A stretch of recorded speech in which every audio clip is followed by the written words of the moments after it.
Maka di pos jabatan apapun itu saya selalu berusaha untuk memenuhi, untuk menjalankan dengan kesungguhan hati.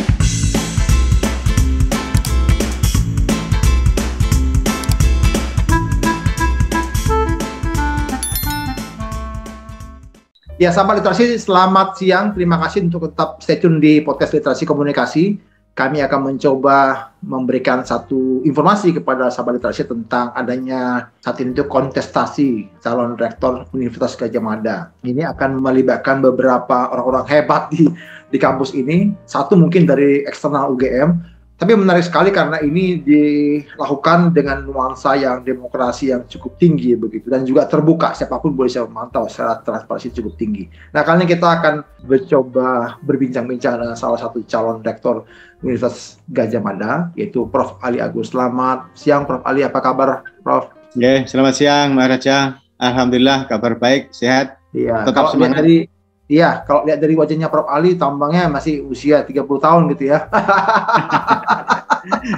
Menarik ya.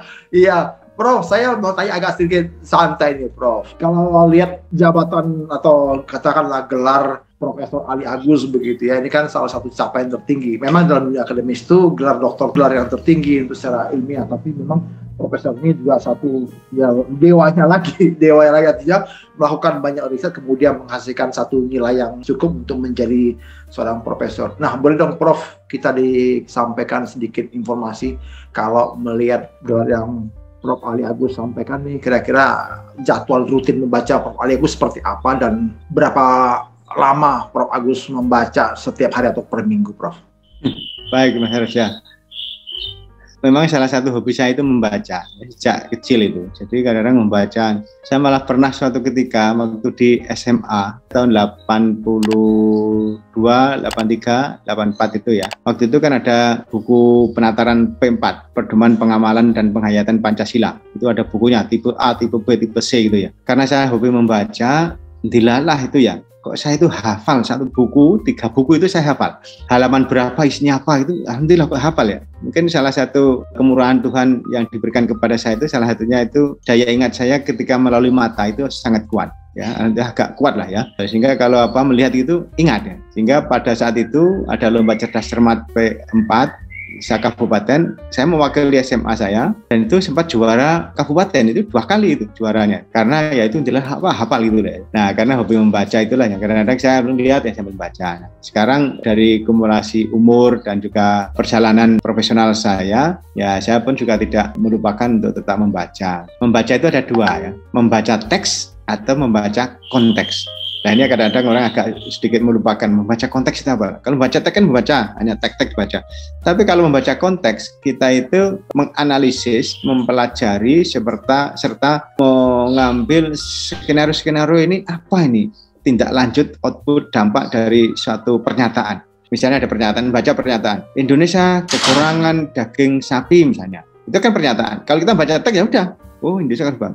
Tapi kalau kita membaca konteks, lalu berpikir, loh, kalau demikian butuhnya berapa, kurangnya berapa, siapa yang mengerjakan, ada di mana, bagaimana caranya. Nah, itu membaca konteks. Nah, kebiasaan-kebiasaan membaca konteks ini yang saya kira perlu kita kembangkan juga kepada anak didik kita. Dan dari situ, ya alhamdulillah saya sampai saat ini sudah dapat dikatakan selesai dengan diri saya. Dari sisi pendidikan formal sudah mentok, termasuk jabatan pangkat juga sudah mentok ini Mas Rejam. Saya itu golongannya sudah guru besar 4E, jadi ya sudah pola. Nah, dengan pertimbangan itulah, maka insya Allah dengan saya selesai dengan diri saya ini, siapa tahu ada ladang pengabdian yang lebih besar yang saya bisa ikut serta mewarnai untuk memberikan kemanfaatan yang lebih luas ya, termasuk di lingkungan Universitas Gadjah Mada. Sebenarnya 5 tahun yang lalu sih saya sudah pernah ikut ya, tapi setelah itu ini saya mengikut lagi atau enggak.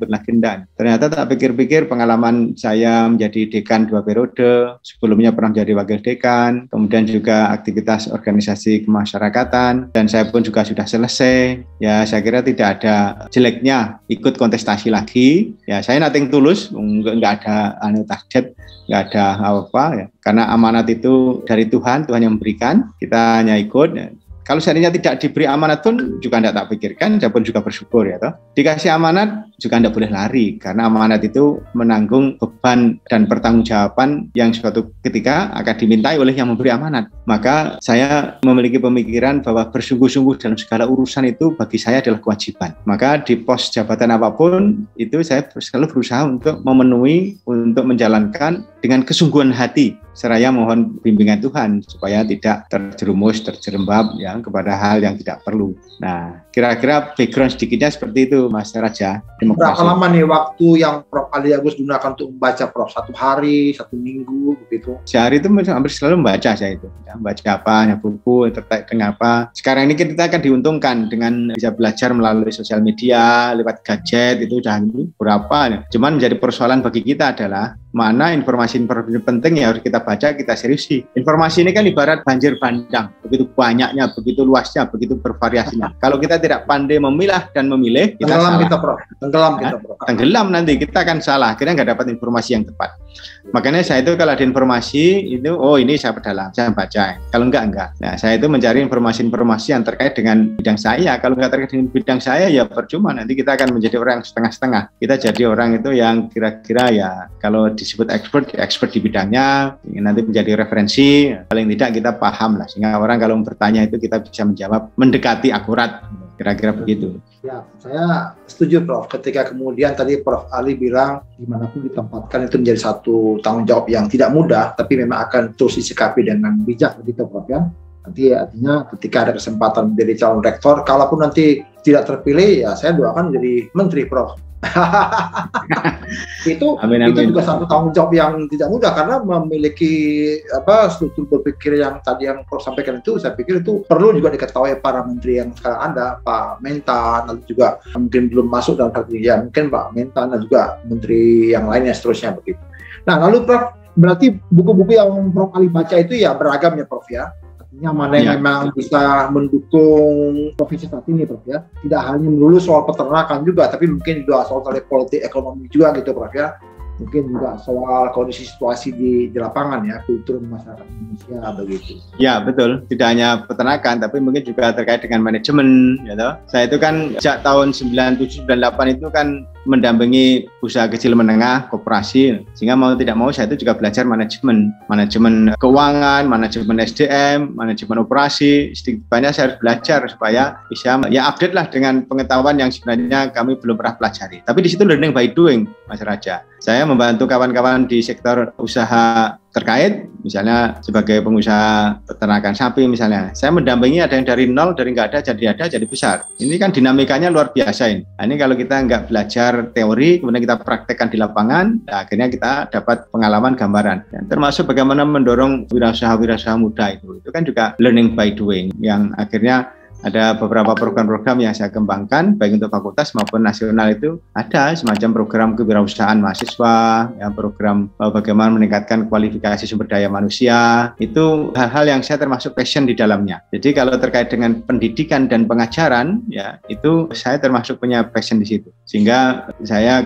kenapa lebih nyaman ya di sektor pendidikan misalnya, ya kayak di peternakan sebagai dekan, program-program pendidikan ini kita kuatkan ya supaya menghasilkan lulusan yang hebat, lulusan yang tangguh, lulusan yang unggul, yang saya sebut dengan bagaimana menghasilkan lulusan itu bisa diandalkan dan dibanggakan karena memiliki pesona dan prestasi yang tinggi. Cakep, pesona prestasi tinggi ya. Wah.